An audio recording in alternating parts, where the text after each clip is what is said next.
And as for the other predictions, there was also a prediction of March being all-time high, right? Oh, yeah. We Yeah. were cheeky on that one. That failed as well, miserably, I might add.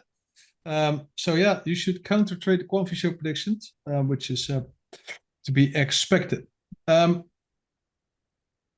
Regardless, last week, UK Finance, R3, Quant, Regulated Liability Network, Ernst & Young. There's a lot to unpack here.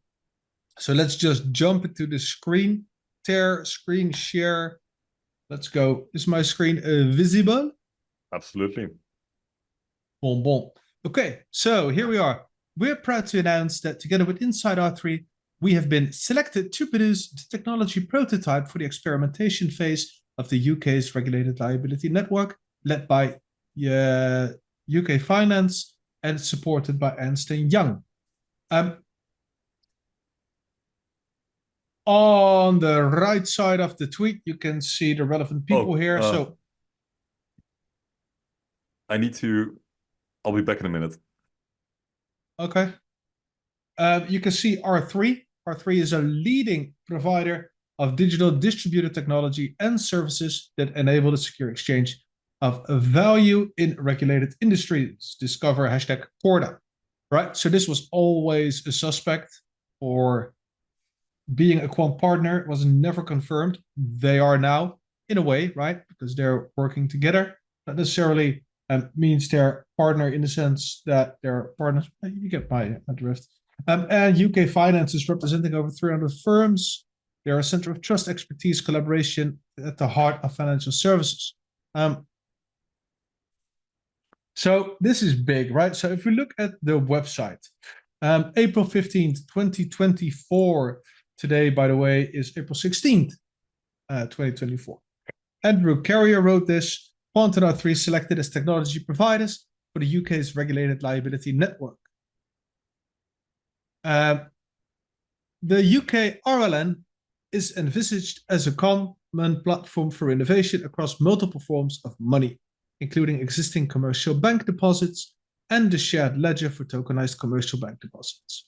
A collaboration of several stakeholders within the financial services industry, the UK RLN explores the options for users to make payments, transact, and settle liabilities in the increasingly digital marketplace of the future. And here's where it gets really fucking interesting. Participants in the UK include Barclays, Citi, HSBC, Lloyds Banking Group, MasterCard, NatWest, Nationwide, Santander, Standard Chartered, Virgin Money, and Visa. They are being supported by Ernst & Young and Linklaters and a technology team of R3, Quant, DXC Technology, and Coinmetro. I'm going to continue for a bit because this is important stuff. R3 brings its ability to deliver complex pioneering projects for regulated markets whilst providing the critical shared ledger capability via its leading tokenization platform, Corda and digital currency solution, part of the recently launched R3 Digital Markets product suite. Quant will be enabling programmability and interoperability across different forms of money by delivering the orchestration and API layer to the project with Overledger platform. So the project will draw on the expertise of major global banks and institutions that plan to use the platform to test several retail and wholesale payment use cases. These span delivery versus payment, e-commerce, bond issuance, card gateway integrations with the lead system integration partner DXC, as well as Coinmetro's home purchasing business application, an innovative property market infrastructure and settlement model built on R3's Corda. So R3 and Quant's technology were built from the ground up for deployment in highly regulated use cases such as this. R3's shared ledger and Quant's Overledger API-based platform have been chosen for their capabilities in connecting diverse systems. This selection highlights their complementary and effective approaches to interoperability and integration. And then we're getting a bunch of quotes with the vision, etc., etc. So Oh, there's a quote here, obviously. Quote, Quant's experience developing connectivity and smart contracts will prove invaluable to the UK RLN, says Jana McIntosh, Managing Director, Payment Innovation and Resilience at UK Finance. So this is a pretty big thing. I mean, these are the biggest banks, arguably in the world, and payment providers, right? Mastercard, Visa, etc.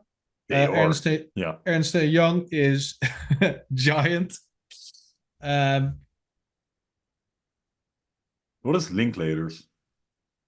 Oh yeah, that's one I didn't Linklaters. What was the Linklaters? Something like that. Oh, it's a Dutch company apparently. Legal. It's a legal company. Okay, international legal frameworks apparently. Yeah, international law firm. Okay, interesting. That's not a Dutch company, but okay. Well, it is listed in Amsterdam, isn't it? No, it's just the Dutch branch. Okay. No. Okay. Law firm. Okay, fair enough. Anyway, so Overledger platform will provide interoperability, orchestration, etc. What they are doing, which is really cool, is that they are also diving in delivery versus payment, but bond issuance, card gateway integrations, and a home purchasing business application. So everybody's talking about real world assets. Well, it doesn't get realer world than this, right? And a lot of people also forget that money is also a real world asset.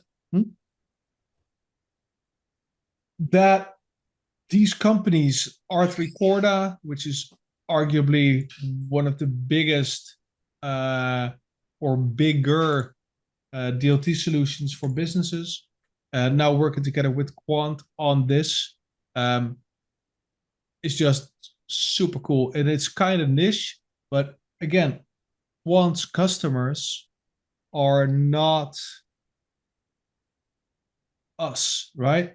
So Quant's customers is the medium and small enterprises, the big enterprises, and they connect to us. So I drew this thing for my dad, and I'm gonna draw this on paper because I'm a fucking boomer, and then I'll show you. So if you have like the regular pyramid, right? If you have a pyramid like this, yeah, and at the bottom we take BTC in when was that? 2008. Yeah. At the bottom was a retail. At the bottom is retail. Bitcoin has been pushing up into the pyramid, trying to get market saturation, right? We have now passed 16 years, and they are beginning to scratch this bit, right? Small, medium business and banks. So 16 years it took them to hit the SME and banks. And at the top, let's say there's government, right? Look at my pyramid. Yeah. Right. So if we now, I don't have a different color pen, so this is going to be a little bit of a mess.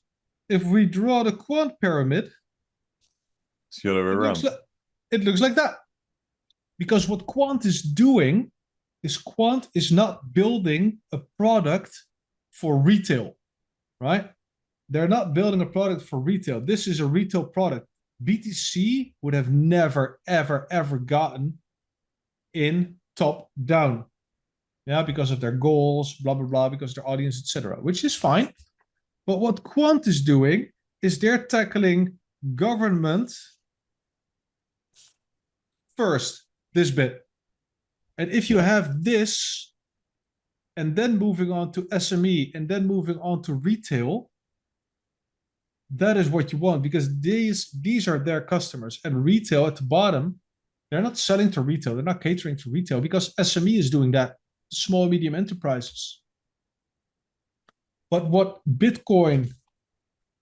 took Bitcoin 16 years, Quant did it in 8 years, because they are already now at the SME market looking at their latest update where they adjusted prices so that small businesses can get over Ledger platform for under 5,000 a year, right? So, and Luke Riley stated that if you look at my X, you can see his tweet there and some remarks from yours truly. While we're shilling platforms, give this a like, a share, right? Throw this to your friends. Share this on Telegram, on X. You will help us a ton. Just give us a little thumbs up or a thumbs down if you like it or not in the comments on YouTube. And while you're at it, subscribe, right? It'll help us out a lot. And it might help out other people as well. So remember these pyramids, right? The BTC pyramid, it's bottom up, and the Quant pyramid is top down. And if you have this in the pocket, right, government, then the rest is more or less a cakewalk because those are the toughest nuts to crack. Okay, so this is now kind of the big business, small, medium enterprise, and this will eventually trickle down directly to us, the consumer, right? MasterCard, Visa, what did I say? Home purchases, stuff like that. So that is really cool. Well, UK Finance obviously made their own article. I'll put it in the description too. They're going a little bit deeper about the experimentation phase. I believe their intention is to have results by summer of 2024 here. The experimentation phase will run until summer 2024. We'll cover the following areas: customer business benefits, exploration of foundational capabilities, aligning with the BIS and the Bank of England's Project Rosalind experiment for an application programming interface, API, for a possible digital pound, right? So here, Project Rosalind, getting referenced. Technical feasibility, it's a proof of concept via technology sandbox to gauge the functional and non-functional requirements of the UK RLN design, including simulated connections and transactions, right? So no mainnet stuff quite yet. And we'll get to that in a second as well. And then we have the legal framework. Analysis of how existing and potential future laws and regulations apply to the operation of a shared ledger settlement system, including tokenized deposits. So this is the part where Coadjute probably comes into play, and that's also the reason why they're going with Sandbox. If you listen to the, I believe it's What the FinTech interview, I'm not really sure because Gilbert was also on the show with Dominic, but they spoke about sandboxes, right? What is the use of a fucking sandbox? Because it barely ever changes anything. Because the lessons learned usually don't really trickle down, apparently, into new regulation. And then the answer was no, not necessarily, but it is a very, very good way to test run new stuff without any implications, right? And see how far the line can be stretched, etc., or what devious things other people come up with to maybe exploit certain new solutions. So Sandbox in this case is great. Until summer 2024, so let's say that's September, right? So then we're talking about 4 months. I'd say that's really fucking short for a sandbox. So my guess is this has been cooking for a while, but this is just speculation on my part. There is likely a lot that has already been done, and this is maybe, how do you say, for the stage, right? For the Bühne, to get everybody used to the idea, and show some names and flex some muscles and let people soak in it for a bit, right? Same as everybody's doing with CBDCs and such. So the RLN, Regulated Liability Network, they have their own website. I just noticed. I noticed this last minute. Not going into that quite yet. It's interesting to see that Nick Kerrigan, that innovation of Swift, is there, because Swift has nothing to do with the RLN as far as we know. Obviously, we see Tony McLaughlin here, and I mean, it's a small world, right? It's kind of a niche world. So it is. You get the usual suspects. Swift is not mentioned anywhere in, as far as we found, the RLN or Project Rosalind or Project Agora. Yeah, okay. So that's an interesting find. But this website might be a treasure trove. I don't know. Haven't been there. What we did also get, and let me, did I undox my, yes, I did. Okay, so what we also got was somebody was at the UK Finance live stream thing, or what's it today, and found this. Was this the thing? Yes, this was posted, right? So this is the RLN 101 RLN experimentation phase architecture. You see the common API layer, business applications, payment gateways, card networks, then the common orchestration and programmability layer, right? Then we have the RLN shared ledger. And that orchestration layer also leads to open banking API, commercial banks, Rosalind-like API, central bank, the RTGS API, and the omnibus account for the central banks, right? The RTGS, if that is from the UK, they settle 700 billion pounds. That's like a rough $800 billion dollars a day in the first quarter of 2024. So that's huge. 800 billion. Sorry? 800 billion. Those numbers are just mind-boggling. You can't put that on a truck. No. Yeah. That is too big, too much for a truck. But then somebody asked a question, and what it reads, the letters are small. So you see here, Tony McLaughlin. Yes, there's programmability at the orchestration layer and also in the RLN ledger. Then Sven Jurgensen asked, will there be any exploration of interoperating with other regional RLNs?